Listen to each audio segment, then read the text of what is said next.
সবাইকে জুম্মা মোবারক। Hello everyone, আসসালামু আলাইকুম। সবাই কেমন আছেন?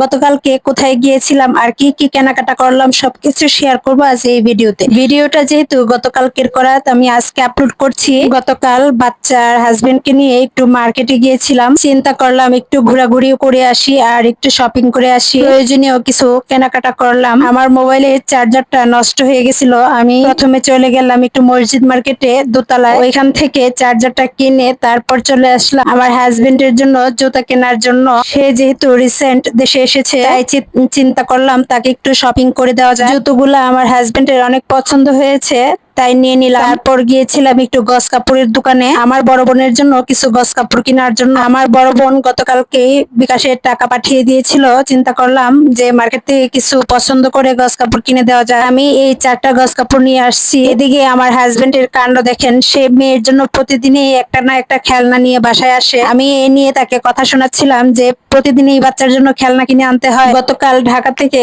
আসার সময় খেলনা কিনে নিয়ে আসছিল, পুতুল কিনে নিয়ে আসছিল, আর আজকেও সেই একই অবস্থা, খেলনা কিনে নিয়ে আসছে। আমার জন্য একটা মাথার ব্যান্ড কিনেছিলাম। এই টুকিটাকি শপিং করলাম। শপিং শেষে বাসায় আসার সময় আমার হাজবেন্ড আমাদের জন্য একটু বার্গার আর কোক নিয়ে আসলো।